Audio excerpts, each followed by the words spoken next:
A man with everything. A wife he underestimated. A mistress who wanted it all.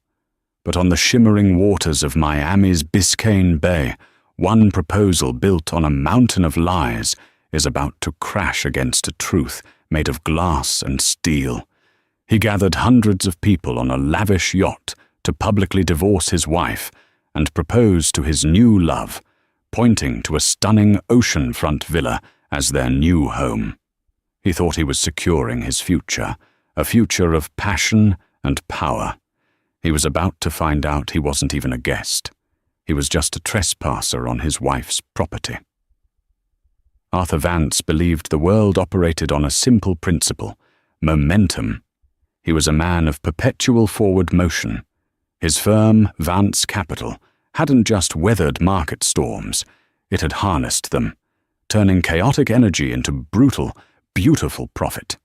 He lived in a $30 million penthouse in Miami, wore a $200,000 Patek Philippe on his wrist as a simple time teller, and viewed his life as a series of successful acquisitions.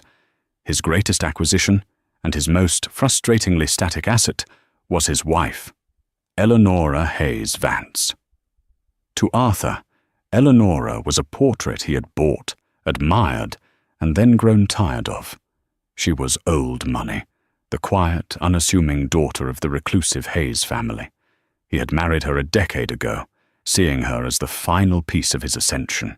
New money, his, merging with old, respectable blood, hers. But the blood ran cold, in his opinion. She was graceful, yes, elegant, certainly, but she was also quiet, terribly, maddeningly quiet. She spent her days in the corner of their sprawling, minimalist apartment overlooking the Atlantic. Her world seemed to be her laptop, her charity board meetings, and her family correspondence. Arthur saw her as decorative, a placid and predictable creature of habit. He had long since stopped seeing her as a partner or even a person. She was wallpaper, expensive, well-bred wallpaper. This Tuesday morning was no different. Arthur was adjusting his Brioni silk tie, the knot thick and perfect. He was electric, vibrating with a secret energy. This weekend was the culmination of 6 months of planning. "I'll be at the convention center in Orlando until Sunday evening, Eleanora," he said, not looking at her. He was checking his reflection in the floor-to-ceiling window. Eleanora didn't look up from her laptop. Her fingers, unadorned save for the simple gold band he'd given her. She refused the massive diamond upgrade he'd offered years ago, tapped away at the keyboard. "Orlando. I thought the quarterly review was in New York." "They moved it. Last minute." The lie slid off his tongue with the ease of long practice. "I see. Well, travel safely, Arthur." He paused, irritated by her lack of engagement. He wanted her to ask more. He wanted her to be suspicious, to be jealous, to show any sign of life. Her placid acceptance felt like another log on the fire of his resentment. "It's a big weekend. We're restructuring the main fund. It's complex." "I'm sure you'll handle it brilliantly," she murmured. A small, automatic smile. He scoffed, grabbing his briefcase. "Right. Don't wait up." He left. The heavy door clicked shut with the expensive, vacuum-sealed thud of their apartment. Only then did Eleanora Vance stop typing. She closed the laptop, which was not in fact open to a charity website. It was open to a complex asset management portal, tracking the performance of a private trust valued at just over 9 figures. She looked out the window, watching the ocean. She had known about the convention for 3 months. She had known about the yacht he'd chartered, the Odyssey for 2. She had known about the 300-person guest list, the cases of Armand de Brignac champagne, and the absurd, custom-designed canary diamond ring currently sitting in his private safe. And she knew about Serafina. Eleanora stood and walked to her private study, a room Arthur never entered, dismissing it as, where she does her little projects. On the wall was a framed satellite image, a high-resolution print of a very specific property on Star Island. It was a stunning piece of architecture, a fortress of white stone and glass that seemed to float on the turquoise water. Arthur had been obsessed with this villa for a year. He spoke of it constantly, a symbol of the next level of his success. He'd been complaining for months that the owner was an elusive, anonymous trust, and that his brokers couldn't get a meeting. He saw it as the ultimate prize. Eleonora looked at the photograph of the house she had received as a 21st birthday gift from her grandfather. Her fingers traced the outline of the infinity pool. Arthur was right about one thing. It was a big weekend. It was, indeed, complex. She picked up her phone and dialed a number. "Mr. Harrington," she said, her voice clear and calm. "He's left the building." "Yes. Please proceed with the final preparations. Everything must be in place by Saturday at sunset." Serafina Rowe lived in a state of breathless anticipation. Her apartment in South Beach was a jewel box of white leather, chrome and mirrored surfaces, all paid for by Arthur. She was everything Eleonora was not: loud, vibrant, emotionally available, and spectacularly ambitious. Where Eleonora was a watercolor, Serafina was a neon sculpture. She was 28, a former brand ambassador who had met Arthur at a party on Fisher Island. She had seen him, a shark in a handmade suit, and had known instantly that he was her ticket out of the orbit of lesser men. Arthur, in turn, had been starving for validation. Eleonora's quiet competence made him feel small. Serafina's wide-eyed adoration made him feel like a god.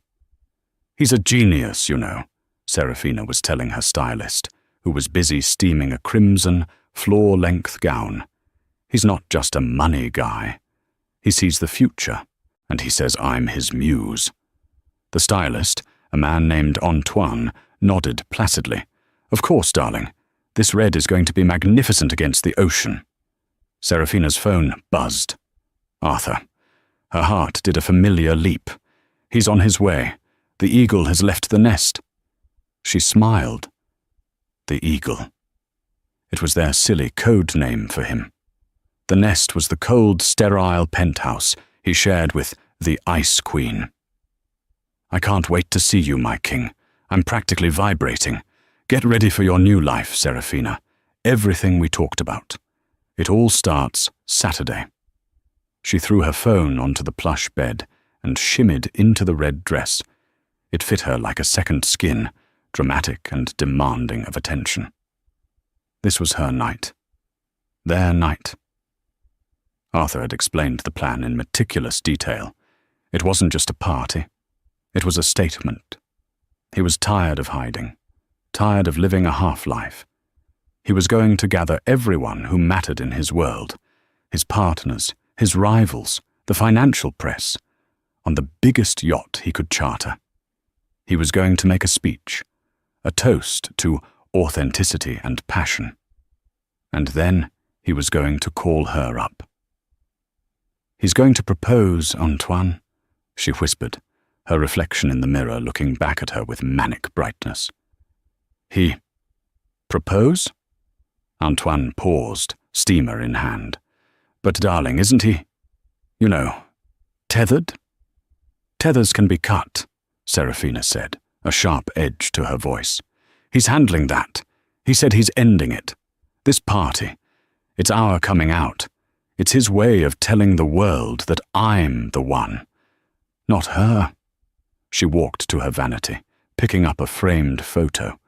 It was a picture Arthur had given her, a glossy architectural rendering of the Star Island villa. "And that," she said, her voice filled with reverence, "is where we're going to live. He's buying it for me. For us. He's been in secret negotiations for months to get it. It's the most expensive property on the market." "My God," Antoine breathed. That's a palace." "It's our palace," Serafina corrected. He said he wants me to be the queen of it. He said Eleonora was never a queen. She was just a placeholder. Serafina truly believed it. She had convinced herself that Arthur's marriage was a prison, a loveless obligation to a frigid woman, and that she was his rescuer. She wasn't a mistress. She was a savior. His lavish gifts weren't transactions. They were tokens of his profound, soul-deep love. The ring, he'd told her, was a secret. He'd had it custom-made. 10 carats, canary yellow, flawless. A son for my son, he'd whispered to her last week, in this very apartment. She looked at her hand, the one that would soon hold that son. She had won. She had beaten the Hayes family. She had beaten the old money establishment that had always looked down on girls like her. She, Serafina Rowe, a nobody from Jacksonville, was about to become the new Mrs. Vance, mistress of a Miami palace. Arthur's texts were her scripture. His promises were her reality. The party on the Odyssey wasn't just a party. It was her coronation. She sprayed a final cloud of expensive perfume and smiled at her reflection. She was ready. Saturday arrived on a wave of oppressive Miami heat, the air thick with humidity and the smell of low tide. But by 4 p.m., a breeze had kicked up, scattering the clouds and washing the sky in a brilliant, preparatory blue.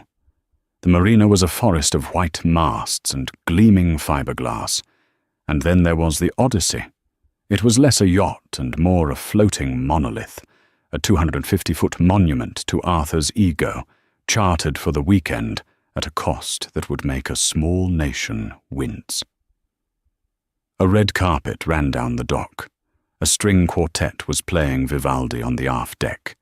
Waiters in crisp white uniforms offered flutes of Armand de Brignac before guests had even stepped aboard. Arthur Vance stood at the gangway, his element personified.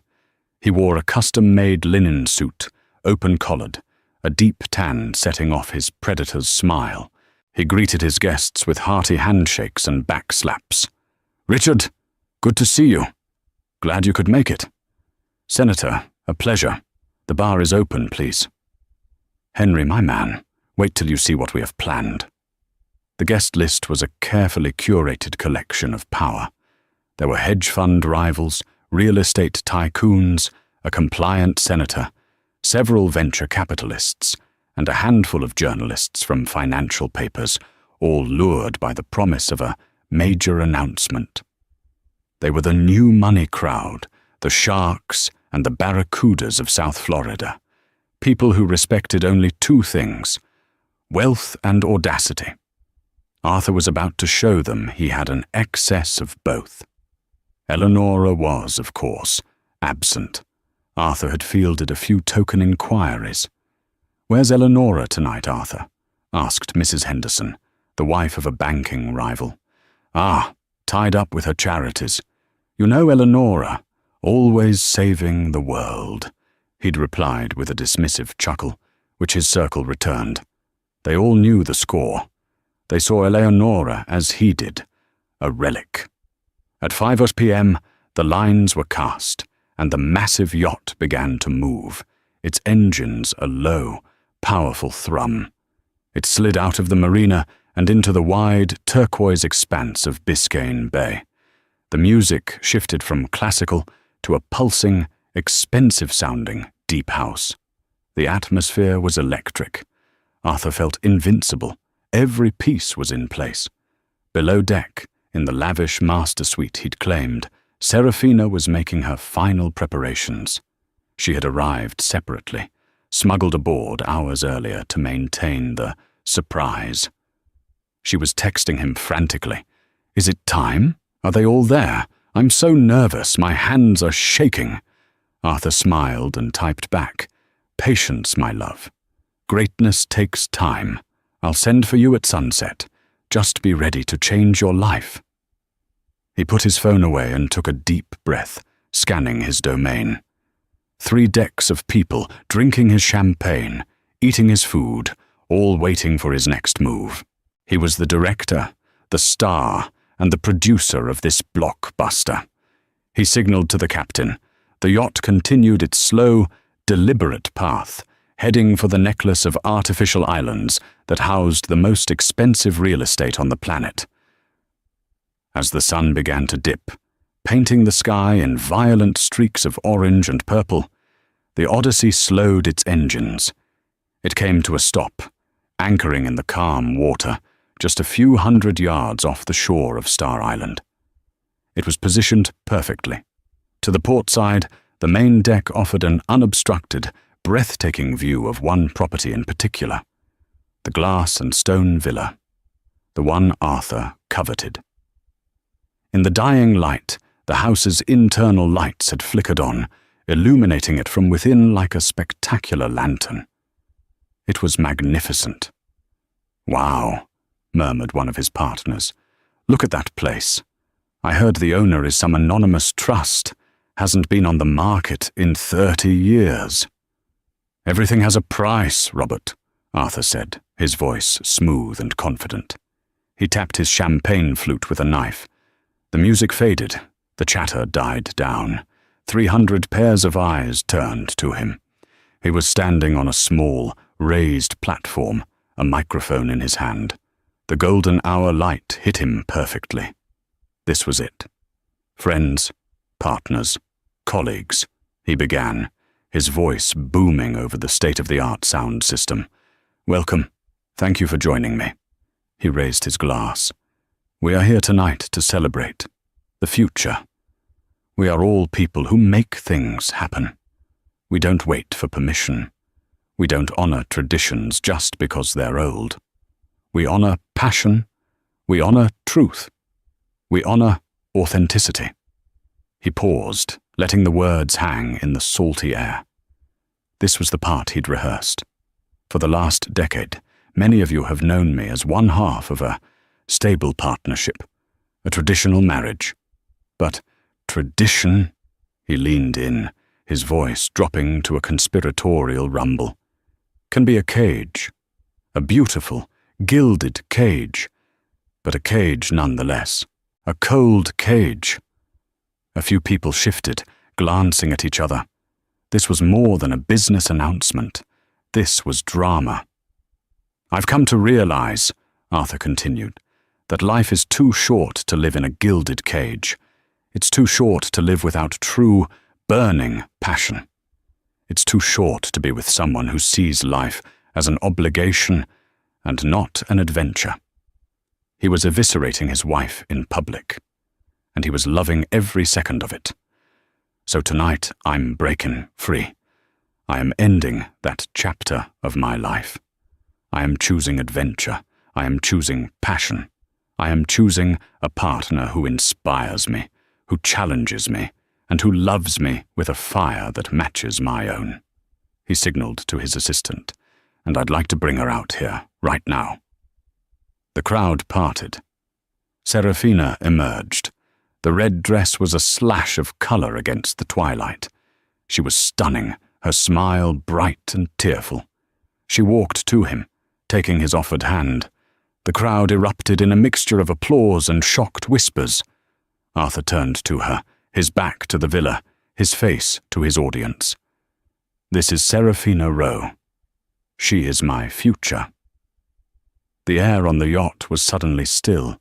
The only sounds were the gentle lapping of the bay against the hull and the distant hum of the boat's generator. The guests were frozen, a sea of shocked faces illuminated by the deck's artful lighting. They had come for cocktails and networking. They were being given a public execution of a marriage. Arthur thrived on the tension. This was power, the power to write his own narrative, to publicly declare his old life dead and his new one begun. Serafina stood beside him, her hand in his. She was trembling, a perfect portrait of a woman overwhelmed by emotion.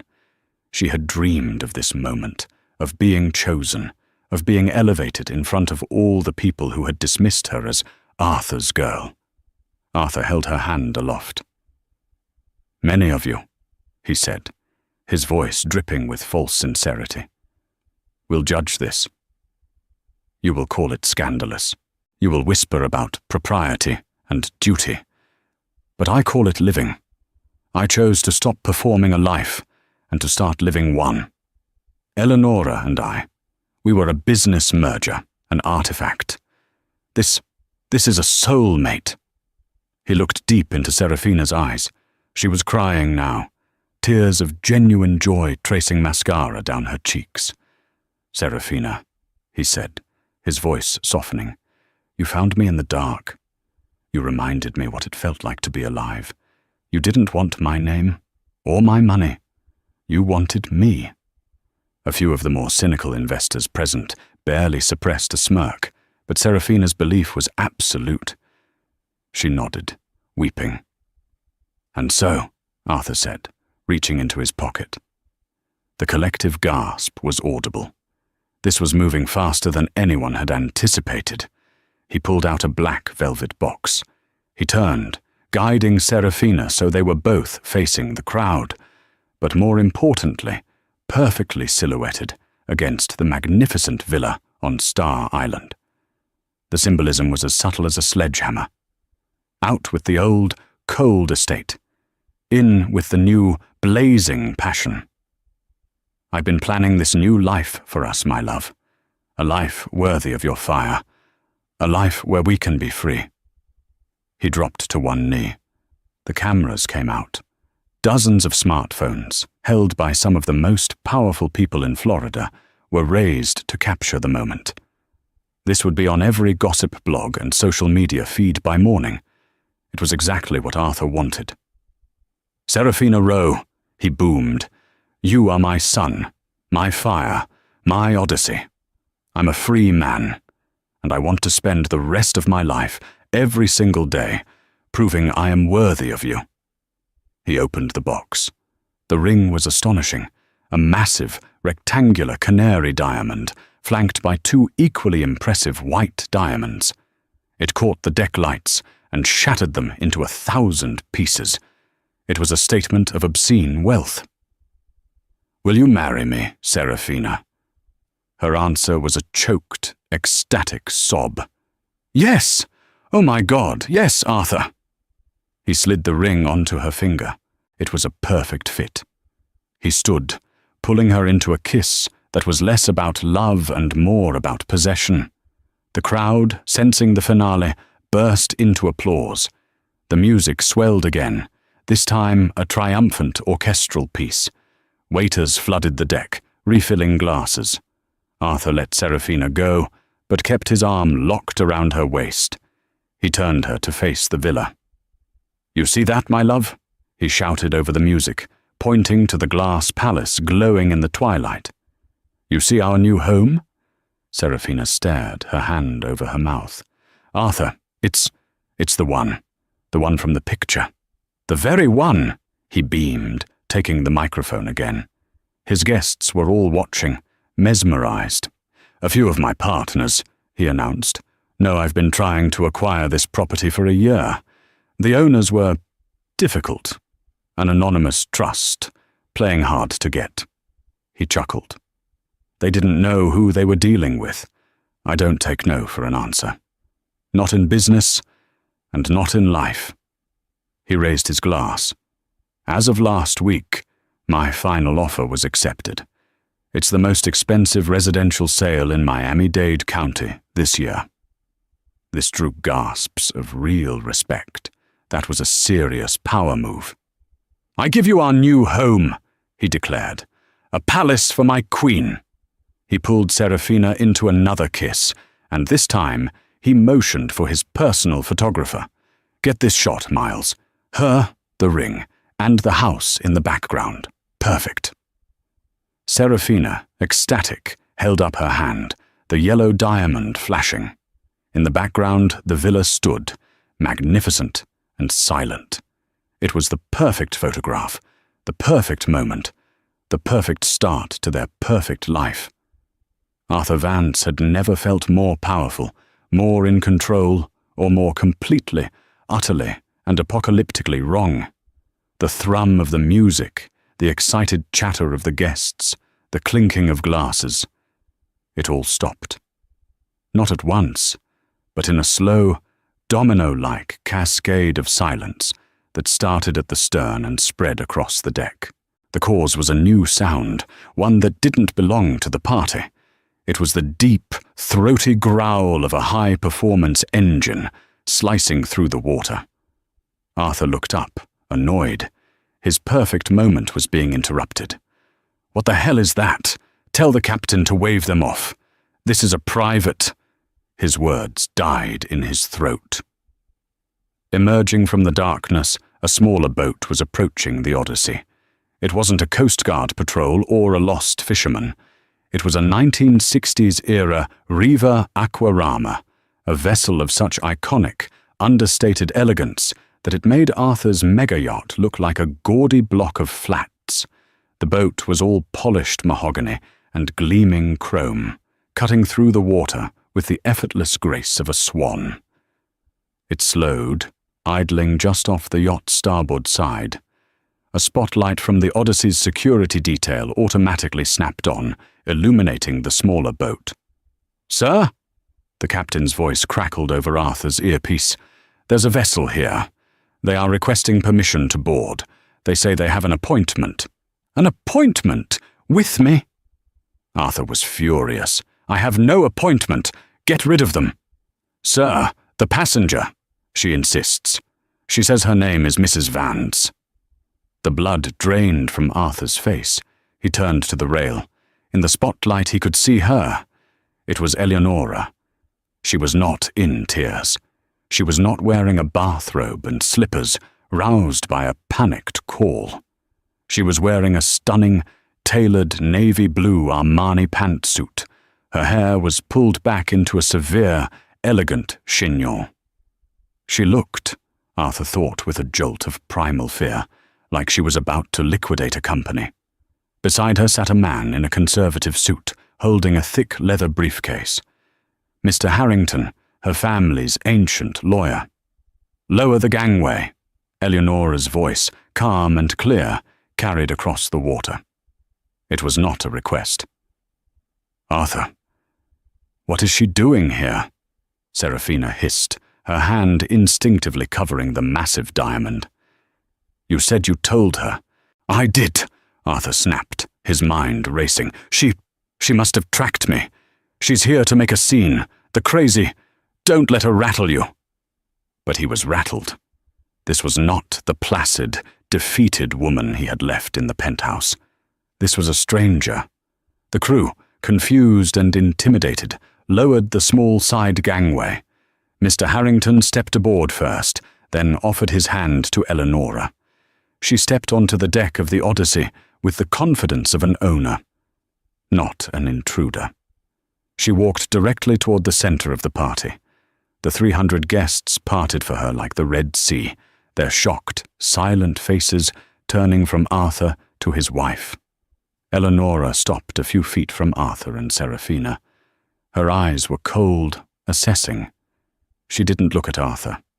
She looked at the ring on Serafina's finger. "Canary diamond," Eleonora noted, her voice conversational, as if commenting on the weather. 10, maybe 12 carats. A little gauche for my taste, but it's certainly large." Serafina flushed, half defiant, half terrified. "He loves me," she said, her voice a reedy tremor. "We're getting married." "Are you?" Eleonora finally raised her eyes to Serafina. There was no anger in them. There was something far worse. Pity. "Congratulations." Then she turned to her husband. "Eleonora," Arthur snarled, regaining a fraction of his bravado. "You are embarrassing yourself. This is a private party. Get off my boat." "Your boat?" Eleonora repeated, a tiny, humorless smile playing on her lips. "That's rather the point of this discussion, isn't it? Ownership." She took a step, walking past him. She addressed the silent crowd. "Good evening, everyone. I do apologize for the interruption. My name is Eleonora Hayes Vance." She put a slight, deliberate emphasis on Hayes. I am Arthur's wife. though I see he's in the process of a rather public resignation. A few nervous titters from the crowd. Arthur, she said, turning back to him, you've always had a flair for the dramatic. A mega yacht, a 300-person audience, a public proposal. It's all very you. So much momentum. I'm calling security, Arthur threatened, his face a mask of purple rage. I wouldn't, Mr. Harrington said, stepping forward. He was a small, grey man, but he commanded the deck. He opened his briefcase. You'll want to see this, as will your partners, and I suspect your new fiancé. He handed Arthur a thick, bound document. Arthur looked at the cover page. It wasn't a divorce filing. The title was Notice of Asset Seizure and Injunction, Vance Capital versus the Hayes Family Trust. His blood ran cold. What is this? This is insane. Hayes Trust? That's your family. That has nothing to do with my company. Oh, Arthur, Eleonora sighed, walking to the edge of the deck. She looked at the glowing villa on the shore. It has everything to do with your company. You just never bothered to read the fine print. What fine print? Arthur's voice was barely a whisper. The silence on the yacht was absolute.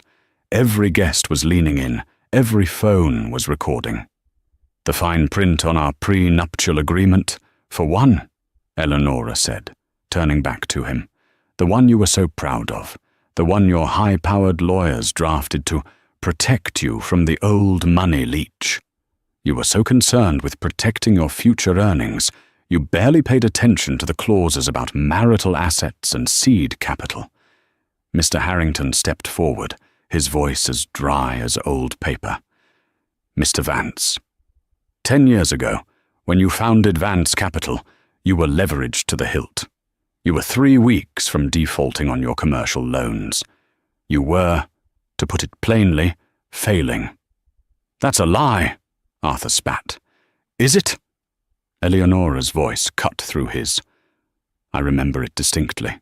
I also remember transferring $7 million from my personal trust, a gesture of wifely faith, I believe we called it, to cover your margin calls.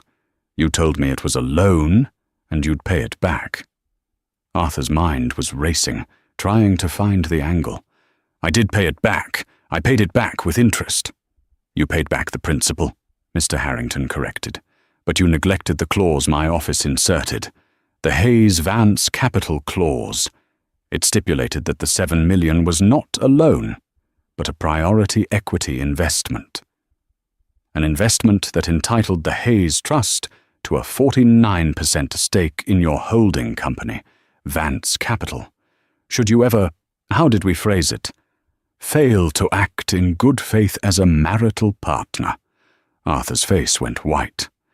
Good faith, a clause, Eleonora continued, that is triggered by, among other things, demonstrable adultery, commingling of marital funds for illicit purposes, or attempting to defraud your primary investor. You, Arthur, have just hit the trifecta, and you did it in front of 300 witnesses. Serafina made a small, strangled sound. What? What does that mean? Eleonora finally gave Serafina her full attention.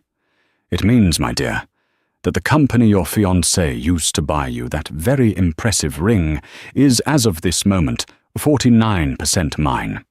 And since I am, as of my 35th birthday, the sole director of the Hayes Trust, that means I am Arthur's new boss. The collective audible gasp of 300 people was a physical thing.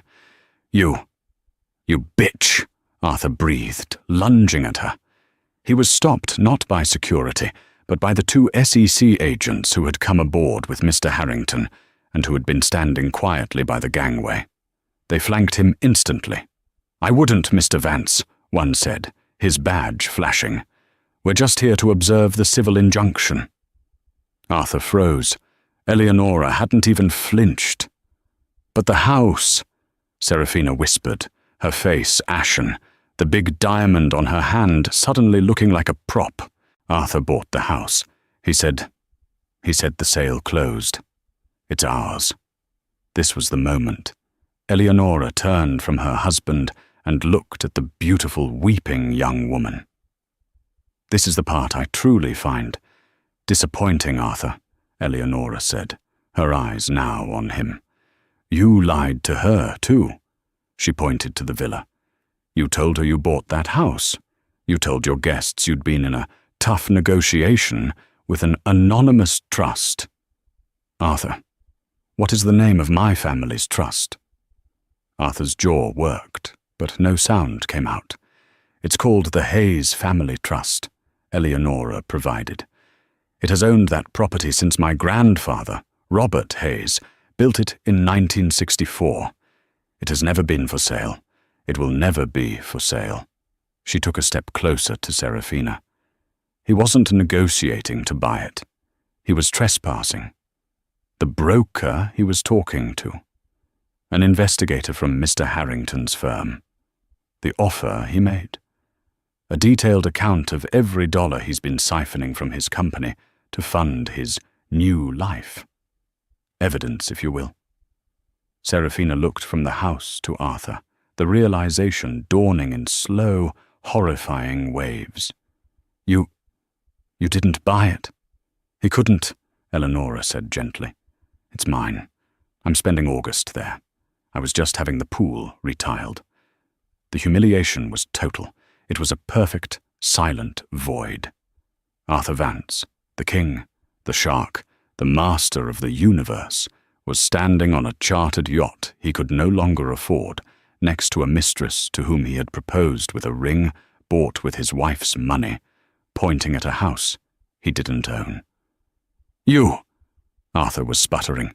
You were planning this. For how long? Our whole marriage? Eleonora finally allowed a single, genuine emotion to cross her face, a profound, weary sadness. No, Arthur. I wasn't planning this. I was planning a life with you. I was your partner. I was the one managing the back end of your funds while you took the credit. I was the one who quietly tripled your holdings while you dismissed me as charity wallpaper. She shook her head. I didn't viewed as charity wallpaper. I started planning this, she said, gesturing to the scene, 6 months ago. The night I found the receipts for her apartment. The night I realized you didn't just stop loving me. You stopped respecting me. You thought I was stupid. You thought the quiet, plain girl from the cold family was a fool you could drain dry and then discard. She smoothed the lapel of her pantsuit. The Hayes family doesn't get loud, Arthur. We get structural. The silence on the deck was a crushing weight. Arthur Vance stood as a statue, his face a mottled canvas of rage and shock. He was a man who had built his world on momentum, and he had just hit a wall of solid granite. Serafina, for her part, had sunk onto one of the plush deck chairs. She was no longer crying. She was just staring. She stared at the 10-carat diamond on her finger, this massive, heavy symbol of what? A lie. A joke. She wasn't a queen. She was the jester's fool. She slowly, mechanically, twisted the ring off her finger. It felt hot, radioactive. She let it fall to the deck, where it rolled a few inches and then stopped, winking pathetically under the party lights. Eleonora observed the small, discarded treasure. A wise decision. She then turned her full attention back to her husband. Mr. Harrington stepped forward and placed the heavy injunction document into Arthur's limp hand. That document, the lawyer said, is a temporary restraining order, preventing you from accessing any liquid assets from Vance Capital, your personal accounts, or any co-mingled marital funds, effective immediately. It also freezes your trading accounts. Your partners, he gestured to the stunned circle of investors, will be receiving a full prospectus from my office by morning, detailing the, let's call it, the restructuring of the company's leadership. You can't, Arthur whispered, the words thick. The company. It's me. It's my name. Your name is on the building, Arthur, but my family's money is its foundation, Eleonora said. And the foundation is taking possession. You will be offered a severance package. A generous one, I might add. More than you deserve. She looked around at the guests, these people who had been laughing at her, dismissing her just 10 minutes earlier. Her voice was strong, clear, and carried to every corner of the deck. Thank you all for coming to my husband's going-away party. I trust you've enjoyed the champagne. He certainly has a taste for the finer things. She walked back toward the gangway, her posture perfect. The 2 SEC agents, their work done, followed her. Eleonora, wait! Arthur's voice was desperate, a plea. It was the first time in years he had said her name with anything other than disdain. She stopped, but she didn't turn around. What am I supposed to do? He asked, a small broken sound. Eleonora paused, looking out over the dark water toward the lights of Miami. I don't know, Arthur. Perhaps you should try living authentically. I believe those were your words. She glanced back over her shoulder, her eyes finding his in the dark. You wanted a new life. You wanted to be free of your cold wife. You've gotten your wish. You are now, officially, free. She gave a curt, polite nod to the captain. Captain, please ensure Mr. Vance and his guest are safely returned to the marina. Mr. Harrington's office will settle the charter bill on Monday. She then descended the gangway with the same unhurried grace with which she had arrived. Mr. Harrington followed. They stepped onto the mahogany reaver. The engine roared to life, a sound of controlled, elegant power. The 300 guests on the Odyssey watched as the small boat carved a phosphorescent wake in the bay, heading not back to the marina, but directly toward Star Island. They watched as it docked at the private pier of the magnificent glass villa. They watched as the lights on the dock came on, and as the small, powerful figure in the navy blue pantsuit stepped onto her property, disappearing into the light. On the yacht, there was silence. The party was over. The music was dead. Arthur Vance was left alone in the center of the deck, holding a legal document that had just erased his life. Serafina finally moved. She stood up, barefoot, her red dress looking cheap and garish in the sudden, harsh quiet. She looked at Arthur, her eyes empty of adoration, empty of everything except a cold, hard understanding. She didn't say a word. She simply walked away, heading below deck to find her purse, just another asset to be discarded. Arthur didn't watch her go. He was still staring at the house, a kingdom he had tried to steal, only to learn he was never even in the game. The villa, the mahogany reaver, the haze, idled perfectly as it slid into the boat, slip beneath the villa. The sound of its engine was a soft, contented purr, a stark contrast to the thrumming, anxious heart of the mega-yacht it left behind. Eleonora stepped onto the dock. The air here was different, cleaner, fragrant with night-blooming jasmine that snaked up the stone columns. Mr. Harrington followed, carrying his briefcase. The villa's lights were on, casting a warm, honey-gold glow onto the white stone patio. It was not a fortress, Eleonora thought. It was a home. Well, Mr. Harrington said, the first to speak since they'd left the yacht. I believe that went according to plan. Eleonora walked into the main salon, a vast, 2-story room with a wall of glass overlooking the bay. In the distance, the Odyssey was still anchored, a dark shape punctuated by too many lights, like a gaudy, dying beetle. She went to a simple bar set into a teak cabinet. She ignored the crystal decanters of whiskey and brandy. Instead, she opened a small refrigerator and pulled out a bottle of still water. She poured it into a plain glass. "Your grandfather would have been very proud, Eleonora," Mr. Harrington said, allowing himself a rare, thin smile. "Robert Hayes always said, 'Never play your hand until you've already won.' He also said, 'The loudest man in the room is the weakest,'" Eleonora murmured, taking a small sip. The water was cold. It grounded her. She was not triumphant. There was no joy in this, no giddy rush of victory. There was only the profound, bone-deep weariness of a battle concluded. For 6 months, she had lived a double life. Her quiet days of charity work, a perfect cover for a campaign of meticulous, brutal financial warfare. Every email she sent, every call she made, was a chess move, repositioning her family's assets, insulating her trust, and laying the legal groundwork to decapitate Arthur's empire. "The injunction is ironclad," Harrington continued, all business once more. "The trading accounts were frozen at 5:01 p.m. Eastern. The partners are receiving their notifications as we speak.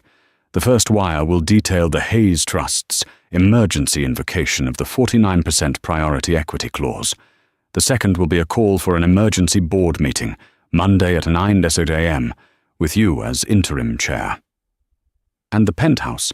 she asked, not turning from the window. "The locks are being changed. His key fobs, his access codes, all deactivated. His personal effects will be packed by a bonded service and sent to a storage unit." "And her?" Harrington's expression was neutral. The South Beach apartment lease was in a shell LLC, funded directly from Vance Capital's discretionary account. That LLC is now frozen. The lease will be terminated for non-payment. She will have 48 hours to vacate. Eleonora nodded. "Total, structural." "And the SEC agents?" "They were very observant," Harrington said. "Arthur's public declaration of gifting the villa, a non-existent, unpurchased asset, to his new fiancée in front of investors after claiming for months that he was in negotiations to acquire it. It's not just adultery, Eleonora. It's wire fraud. It's market manipulation. He was using the rumor of that acquisition to inflate the perceived value of his personal brand, and by extension, his fund. They will be very interested in his trading records from the past 6 months. She had known all this. She had planned it. But hearing it laid bare in the quiet of her grandfather's house made it feel real and terrible. "He built a company, Mr. Harrington," she said quietly. "A real one, under all the lies, under the ego. There was something real there once." "And you funded it, Mrs. Vance," the lawyer countered, his voice firm. "You saved it, and now you have reclaimed it. What you do with it, dissolve it, run it, sell it for parts, is entirely up to you. You are, for the first time in a decade, your own woman." Eleonora looked at her reflection in the glass.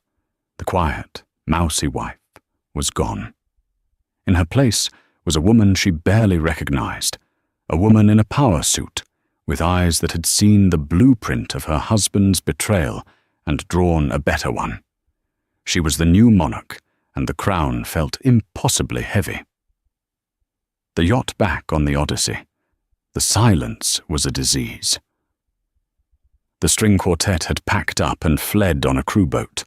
The guests had evaporated, melting away in a silent, mortified mass, catching rides on whatever tenders could be summoned. They didn't say goodbye to Arthur. They avoided his gaze as if he were a leper.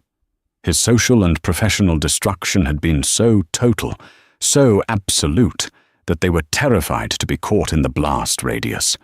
Arthur stood alone on the deck, the humid night air pressing in on him. The document was a damp, crumpled ball in his fist. He was shaking, a low, adrenal tremor. This was a nightmare. He would wake up. His phone, which he'd left on a table, began to buzz. It was Robert, his former partner. He stared at it. It buzzed again. Henry, then a text from his lawyer, a string of frantic question marks. He's blocked my accounts. The thought was so absurd, he almost laughed. She blocked my accounts. Eleonora. He could see the lights of the villa across the bay. He could almost imagine her inside, laughing, drinking champagne with her ancient lawyer, the Ice Queen, the wallpaper. She had been a ghost in his life for years, and now he realized he was the one who was dead. He heard a sound, a footstep. Serafina. She was not the tearful, ecstatic woman from an hour ago. Her face was scrubbed of makeup, her eyes red-rimmed but cold. She was wearing simple black slacks and a t-shirt, her crimson gown presumably bundled in the duffel bag slung over her shoulder. She was all sharp edges and coiled rage. "Serafina," he said, his voice hoarse. He took a step toward her, his hand outstretched, a drowning man grasping for a piece of driftwood. "Baby, listen to me. This is a misunderstanding. A corporate takeover. It's illegal. We can fight this. Our lawyers—" "Shut up." Her voice was flat, dead. "Just shut your mouth, Arthur. I don't want to hear another lie." "It's not a lie. She's a vindictive—" "The house!" Serafina's voice cracked, rising. "You lied about the house. You stood there, in front of all those people, in front of me, and you pointed at another woman's home, her home, and you called me its queen. You made me your prop in your stupid, pathetic war with your wife. A war you lost. I did it for us," he pleaded, the lie sounding thin even to his own ears. "I wanted to give you everything.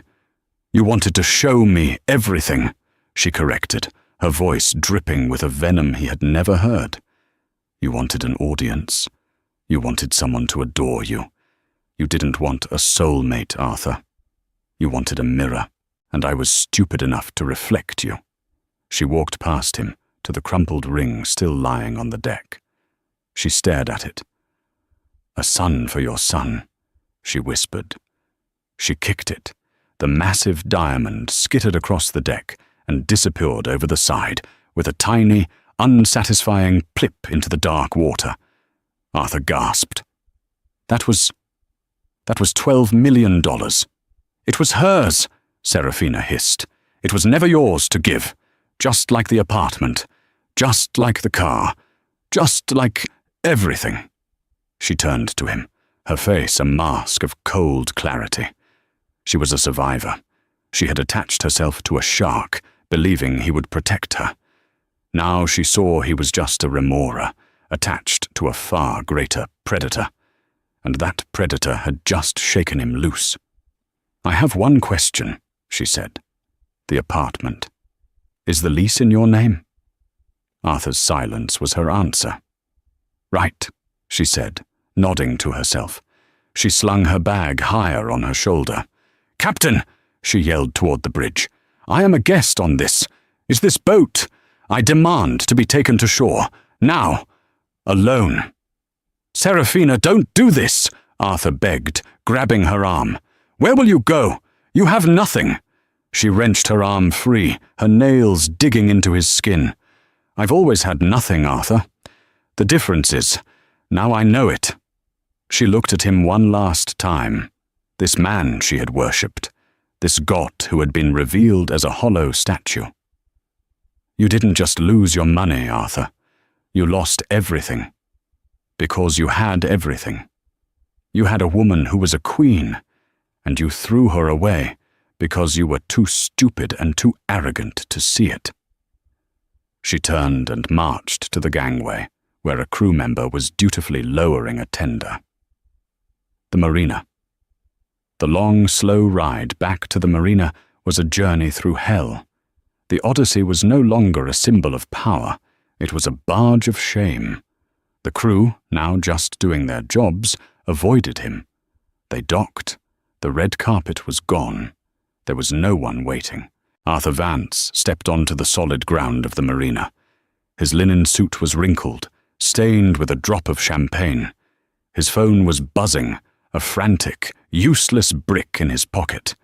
He tried to call his driver. The call went straight to voicemail. He'd been cut off. He tried to open his Uber app. Payment declined. He laughed. A short, sharp, hysterical bark. The senator, the hedge fund managers, Serafina, his wife, all gone. He was a king an hour ago. Now he was a man who couldn't even pay for a taxi. He started walking. He had no destination. He was a man of perpetual forward motion, with nowhere to go. He walked out of the marina, his expensive Italian shoes echoing on the concrete. He reached the main road. The city of Miami, his city, sparkled around him, a paradise of light and wealth that was no longer his. He looked across the black water of the bay. He couldn't see the villa, but he knew she was there. Eleonora, his wife, the wallpaper, the ghost. He had built his entire life on the principle of momentum.